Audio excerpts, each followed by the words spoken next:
Imagine a lizard so big it can hunt deer, a reptile so powerful it has earned the name dragon. This isn't a creature from a fantasy story. It's real, and it lives today on a handful of remote islands in Indonesia. This is the Komodo dragon, the largest lizard on Earth. When you see one for the first time, its sheer size is, honestly, just breathtaking. Males can grow up to 3 meters long and weigh as much as a fully grown man. They are true heavyweights of the reptile world, covered in tough, armored scales that feel like chainmail. Their presence is so commanding that they seem like living relics from a much older, wilder time. They are, without a doubt, one of the most incredible animals I have ever had the privilege of encountering. What truly sets the Komodo dragon apart from other lizards isn't just its impressive size, it's their entire way of life. While many lizards are small, quick, and hunt insects, the Komodo is an apex predator. It sits at the very top of the food chain in its island home. They have a unique combination of strength, speed, and a secret weapon that makes them formidable hunters. Their powerful legs can propel them in short bursts of speed, fast enough to ambush large prey like water buffalo. Their sharp, serrated teeth are like a shark's, designed for tearing flesh. But the most incredible tool in their arsenal is their venomous bite, a feature we once misunderstood but now know is key to their success as hunters on these rugged islands. Looking at a Komodo dragon is like looking back in time. Their slow, deliberate movements and flickering tongue give them an ancient, almost primeval quality. They are not dinosaurs, but they are the closest thing we have to those prehistoric giants. Their lineage is ancient, and they carry the legacy of giant reptiles that once roamed the earth. Unlike smaller lizards that might scurry away at the first sign of danger, a large Komodo dragon holds its ground with confidence. It knows it is the king of its domain. This confidence comes from millions of years of evolution, shaping it into the ultimate island survivor. Their unique biology and behavior make them a fascinating subject, a living window into the world of giant predators. The world of the Komodo dragon is harsh and unforgiving. They inhabit volcanic islands with dry tropical forests and grassy savannas. The climate is hot and resources can be scarce. This challenging environment has played a huge role in shaping every aspect of the dragon's existence. It has influenced their size, their diet, and their incredible hunting strategies. They are perfectly adapted to this specific habitat, which is why they are found nowhere else on the planet. Their story is one of isolation and adaptation, a testament to nature's ability to create a truly spectacular creature to fit a very specific niche. Understanding this environment is key to understanding the dragon itself. The life of a Komodo dragon begins with a remarkable journey, one that starts long before the hatchling ever sees the light of day. After mating, a female dragon faces a monumental task. She must find the perfect place to lay her eggs, a place that is safe from predators and stable enough to incubate them for months. She doesn't build a simple nest of leaves and twigs. Instead, she often uses her powerful claws to dig a deep burrow into a hillside. Sometimes, she will cleverly hijack the abandoned nesting mounds of megapode birds. These large mounds of soil and decaying vegetation act as natural incubators, generating heat that keeps the eggs warm.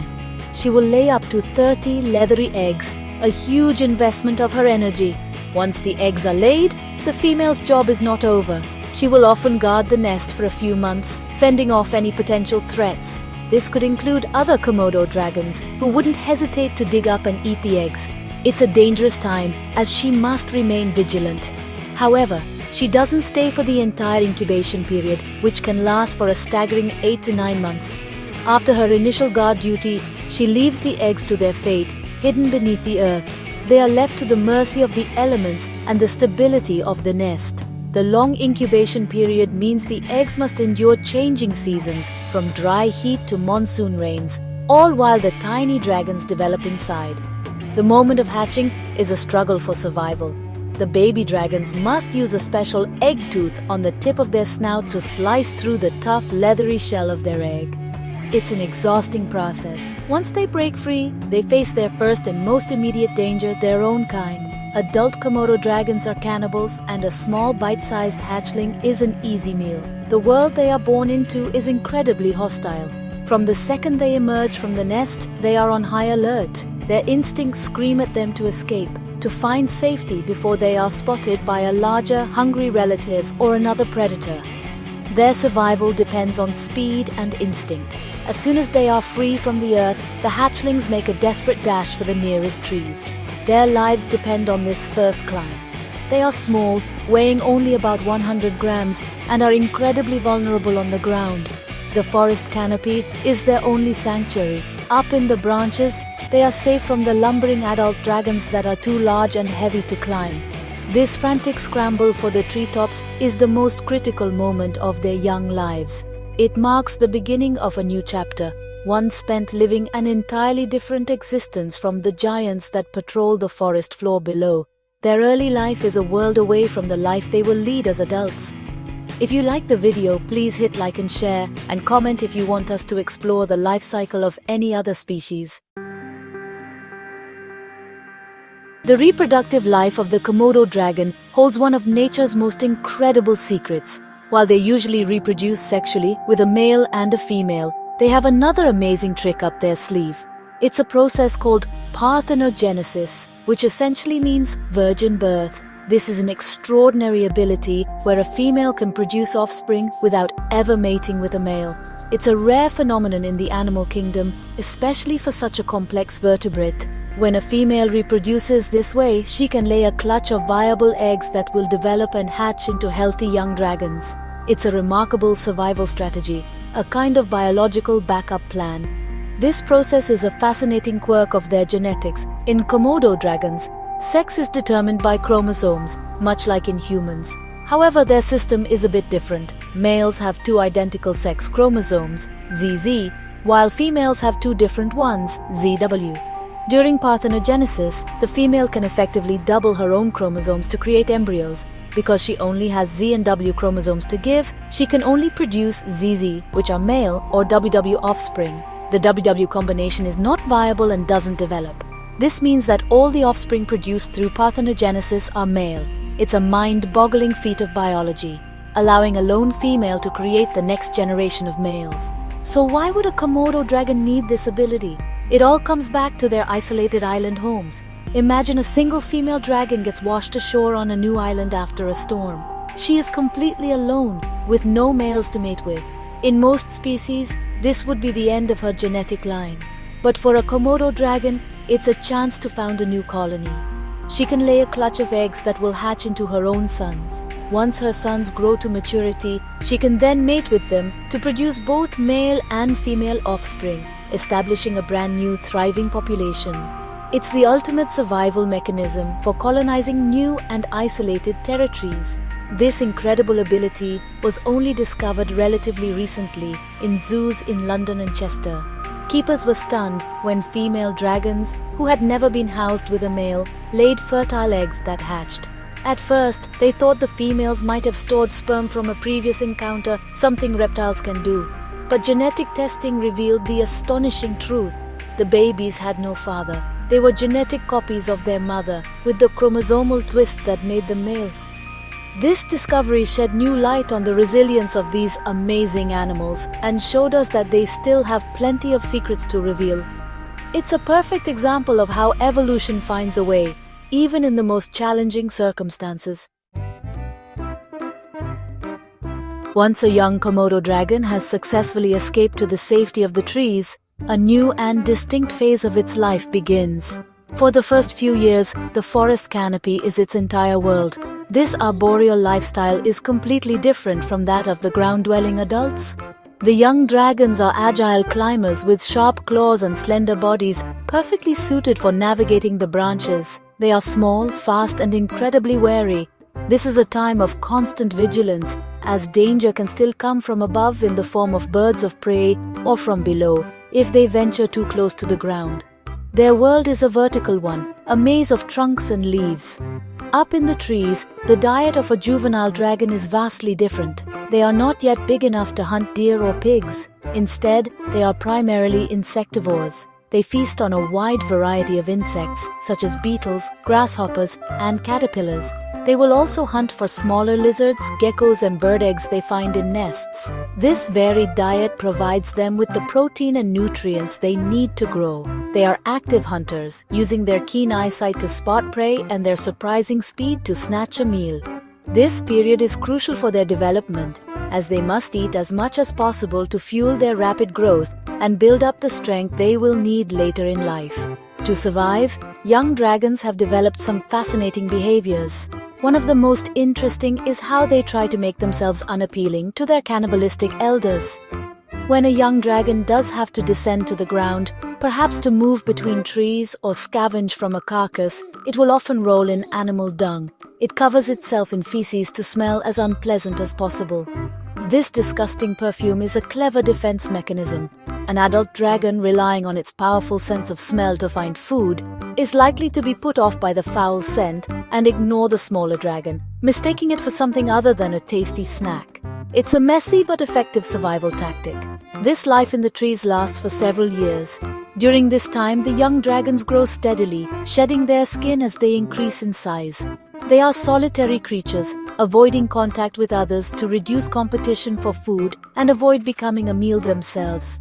They learn the layout of their forest home, memorizing the best climbing routes and hiding spots. This long apprenticeship in the canopy is essential.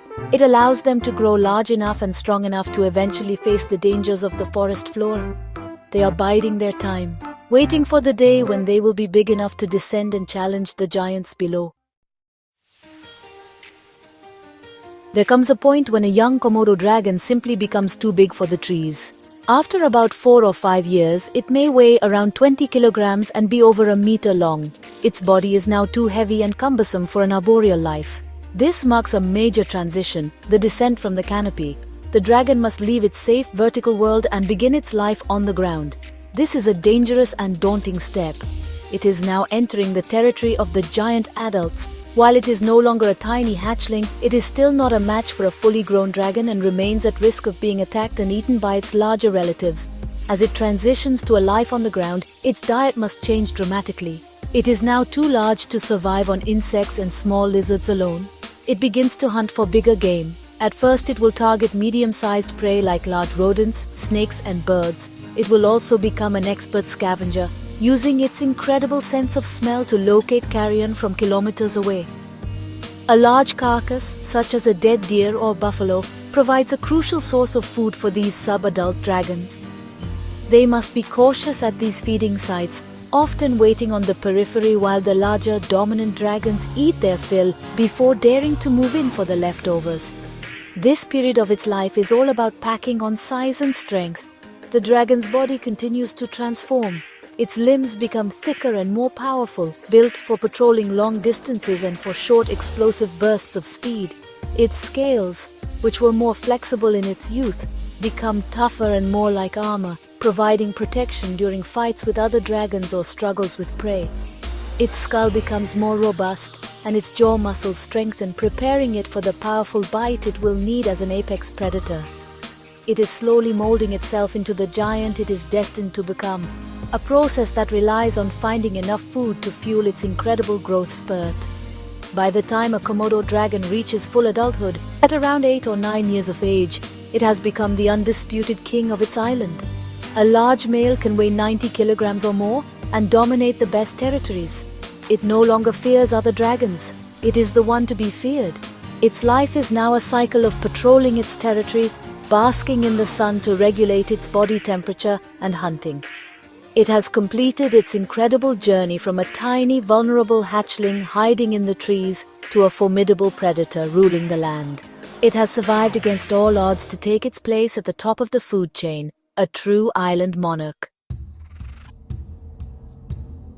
As a fully grown adult, the Komodo dragon is a master hunter, and its primary weapon is its devastating bite. For many years, scientists believed that the dragon's bite was deadly simply because of a toxic soup of bacteria in its mouth. The theory was that a bite would cause a fatal infection, and the dragon would simply follow its victim for days until it collapsed. However, we now know the truth is far more incredible. The Komodo dragon is venomous.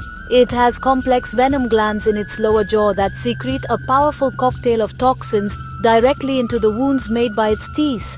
This is a game changer in understanding how this predator operates. The venom is not designed to kill instantly, like that of a cobra. Instead, it works in a more sinister way. The toxins have several effects. First, they are a powerful anticoagulant, meaning they prevent the blood from clotting. A bitten animal will bleed profusely and uncontrollably. Second, the venom causes a massive drop in blood pressure, sending the victim into a state of shock. It also induces intense pain and paralysis. This combination quickly weakens the prey. A large animal like a water buffalo, after being bitten, will become too weak and disoriented to defend itself or escape. The dragon doesn't need to engage in a long drawn-out battle. A single well-placed bite is enough. The dragon's hunting technique is one of patience and power. It is an ambush predator. It will often lie in wait along a game trail, perfectly camouflaged against the dry grass and scrub. It can wait for hours, completely motionless. When an unsuspecting deer, pig, or even a water buffalo wanders past, the dragon explodes into action. It lunges forward, using its powerful legs to close the distance in an instant. It will bite the animal on the leg or belly, using its sharp, serrated teeth to inflict a deep wound. Then it lets go and retreats. The venom goes to work, and all the dragon has to do is follow the weakening animal, using its phenomenal sense of smell to track it. Once the prey collapses from blood loss and shock, the dragon can move in to feed. Its jaws are loosely articulated and its stomach can expand, allowing it to consume huge amounts of meat in one sitting. An adult dragon can eat up to 80% of its own body weight in a single meal. This ability to gorge is a crucial adaptation for a life where big meals might be few and far between. After eating, a dragon will find a sunny spot to rest and digest, its large belly making it sluggish for a time. This combination of a patient ambush, a venomous bite, and the ability to consume massive meals makes the Komodo dragon one of the most efficient and formidable predators on the planet. The Komodo dragon may seem like a creature that has walked straight out of the age of dinosaurs, and in a way, it has.